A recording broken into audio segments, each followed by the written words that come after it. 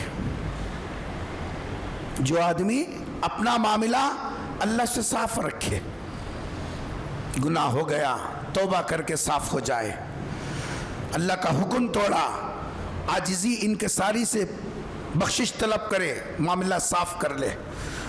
حق اللہ کی جی صاحب حق اللہ کے اندر کمی کوتاہی نہ کرے, معاملہ اللہ سے صاف رکھے. صلح اللہ فیما بینہ و بین الناس. پیران پیر رحمۃ اللہ علیہ کے پاس ایک آدمی شکایت لے کر آیا. کیا خدا سے خوف تھا ان کے دل میں. حضرت پیران پیر رحمۃ اللہ علیہ مجلس میں بیٹھ کر تقریر کرتے تو آپ کے بیان سے پہلے انتظام کرنے والوں کو 100 کفن پہلے سے تیار رکھنے پڑتے تھے. لوگوں کی چیخیں نکل جاتی, ہچکیاں ختم ہو جاتی, لاشیں پڑ جاتے, اللہ کے خوف سے روح نکل جاتی. کیا زندگی گزاری ہے. ایک صاحب شکایت لے کر پہنچے حضرت پیران پیر رحمۃ اللہ علیہ کی خدمت میں. جا کر عرض کیا کہ حضرت ہماری جو سماجی زندگی ہے, معاشرتی زندگی بالکل خراب ہو گئی. بیوی شوہر میں انبن, پڑوسی سے لڑائیاں, اولاد ماں باپ کی نافرمان, زندگی ایسی ہو گئی کسی پل سکون نہیں ہے. اس زمانے میں لوگ حالات آتے تو اللہ والوں سے رجوع ہو کر جو عمل بتاتے اس پر عمل بھی کرتے.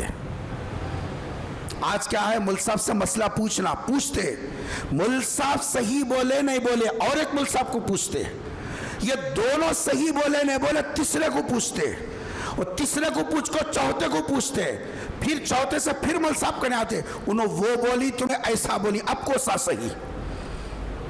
عمل کرنا کس کو بھی نہیں ہے, کام پہ لگانا ہے. نہ پہلے پہ عمل کیا, نہ تیسرے پہ عمل کیا, نہ اس پہ اعتماد نہ اس پہ اعتماد. کیونکہ مسئلہ پوچھنا اس واسطے ہے مل صاحب کو معلوم ہونا ہمیں بھی بڑے متقیاں ہیں, پرہیزگاراں ہیں, بس اتنا دوست زمانے. بقیہ عمل کس کو بھی کرنا نہیں ہے, وہ کتابہ میں لکھو رہنے کا ایسا خالی ہے. حضرت پیران پیر رحمۃ اللہ علیہ سے جب شکوہ کیا گیا کہ حضرت معاشرتی زندگی تباہ ہو گئی, صبح اٹھو پڑوس سے اماں بہن کے گالیوں کے ساتھ لڑ رہا, بیوی شوہر جب دیکھو کچ کچ کچ کچ کچ کچ کچ کچ, اولاد کی زبان پہ ماں باپ کی یہ صاحب شکایتوں کے علاوہ کبھی کوئی نہ ماں کی تعریف کر رہا نہ کوئی باپ کی تعریف کر رہا. کیا زندگیاں ہمارے. دیکھو اماں کو کام والی کے جیسا راب لینا, اماں سے کپڑے دھلانا, چپے دھلانا, چینیاں دھلانا, فرش پوٹنے لگانا, تمہارے ہگے سو موتے سو سب دھونا, پی کو لوٹے سو دھونا, یہ سب اماں نوکرانی ہے بغیر تنخواہ کی, سب کاما کرا لینا اماں سے. اور ہفتے میں ایک مرتبہ بھی اماں تمہیں کیسے ہے بول کو بھی نہیں پوچھنا. اللہ کے گھر میں بیٹھے ہو, پانی نہا کر آئے ہو, اللہ سے کچھ لینے کے لیے آئے ہو, ذرا اپنے آپ سے سوال کرو کتنے دن ہوا گھر میں اماں بابا ہے, کبھی یہ کل سے لے کے اب تک باپ کی تم نے کوئی خدمت کی ہو بتاؤ, یا نام لے کر ابا کو پوچھا ہو, ابا سر میں درد بولے تھے کیسا ہے پوچھے بتاؤ. پیسے لینے کے واسطے بابا ہے, خیر خیریت پوچھنے بازار والے ہیں, کیونکہ لو مسجد کی کمیٹی میں ہے نا جی, بابا کو پوچھے تب چلتا ہے, نہیں تب چلتا, جنت پکی ہے. کمیٹی میں چلے جانا ڈھکل کے, بس ان سے بڑا جنتی کوئی نہیں. سرکار کنجی لے کو ٹھہرے ہوئے ہیں, کب آتا کی دیں گے اس کے ہاتھ میں بول کے, بس یہ انتظار ہے. حضرت پیران پیر رحمۃ اللہ علیہ نے شکایت کرنے والے کو دیکھ کر فرمایا جب تو اللہ سے تعلق مضبوط کر لے گا اللہ تیرے تمام تعلقات کو درست کر دیں گے. بیوی کا شوہر سے تعلق بھی درست, اولاد کا ماں باپ کے ساتھ بھی تعلق درست, پڑوسی کا پڑوسی کے ساتھ بھی تعلق درست, نوکر کا مالک کے ساتھ, مالک کا نوکروں کے ساتھ, ہر ایک کا ایک دوسرے کے ساتھ تعلق درست ہوگا, مگر اس شرط پر کہ تو اپنا تعلق اللہ سے درست کر. کبھی قرآن پڑھو پتہ چلے گا. قرآن میں اللہ تبارک و تعالیٰ نے اپنا معاملہ اللہ سے درست کرنے کی مثالیں ذکر کی. آپ کو معلوم ہے ایک وہ نبی بھی ہیں جو نبی مچھلی کے پیٹ میں پہنچے تھے. وَظَنُّونِي إِذْ ذَهَبَ مُغَاضِبٌ فَظَنَّ أَن لَّن نَّقْدِرَ عَلَيْهِ. کیا انداز ہے صاحب, آہا. ایک طرف عتاب بھی ہے, ایک طرف شفقت بھی ہے. حضرت یونس علیہ السلام کا قصہ ذکر کیا. قوم شرارت پر اتر آئی, بات نہیں مان رہی. حضرت یونس علیہ السلام نے دعا کی, بد دعا کی, اللہ قوم سدھرنے تیار نہیں ہے, عذاب اتار دے. فرما 3 دن میں ان کے اوپر عذاب اترے گا. حضرت یونس علیہ السلام نے جب یہ اللہ کی طرف سے جواب ملا کہ 3 دن میں عذاب اترے گا, تو یہ سوچا کہ جب عذاب اترنا طے ہے میں کو کیا کروں. یہ سوچ کے نکلے قوم سے الگ ہو گئے. حالانکہ نبی کو انتظار کرنا چاہیے تھا اللہ کے حکم کا. بس یہاں اجتہادی غلطی. حضرت یونس علیہ السلام اللہ کے حکم کا انتظار کیے بغیر نکلے. اللہ کی آزمائش شروع ہوئی, سمندر میں سفر کیا, جی صاحب کشتی کے اندر بھنور میں پھنسی, اور یہ جو ہے مچھلی کی نے ان کو نگل لیا, پیٹ میں چلے گئے. اللہ تعالیٰ نے آگے کچھ اور ذکر کیا. ہم تو قصہ سننے کے عادی ہیں, قصے کہانیاں سبحان اللہ الحمدللہ بس وہی عادت ہے اور کچھ نہیں ہے. اس کے اندر کا جو اصل پیغام ہے, جو میسج ہے, جو نقطہ جو اللہ تعالیٰ بتانا چاہتے ہیں وہ کیا ہے. مچھلی نگل کر تہ میں جا کے بیٹھ گئی. اب حکومت کا بھی نہیں چلتا وہاں, نہ کسی کا پریشر چلتا, نہ کسی کی سفارش چلتی. وہ ایسی جگہ جا کے بیٹھی. آدمی کو نگلی تو کتنی بڑی مچھلی ہوں گی اندازہ لگاؤ. لیکن حضرت یونس علیہ السلام یہ جو غلطی کیے تھے ہونا بلکہ نہیں کرے. ان کا عمدن کیا ہوا عمل نہیں تھا, اللہ کے حکم کا انتظار کرنا تھا. ایک یہ سوچ آئی کہ اب جب عذاب آنا ہے تو میں رہ کے کیا کروں. اس جی صاحب اس کے اندر آپ نکل گئے,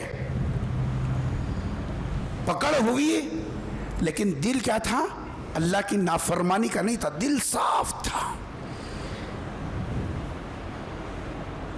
اس حالت میں اللہ کی طرف رجوع کیا, اپنا معاملہ درست کر لیا.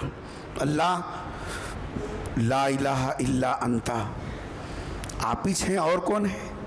سبحانک, آپ کی ذات غصے سے جو ہے انتقام لینے سے, سبحانک آپ کی ذات پاک ہے.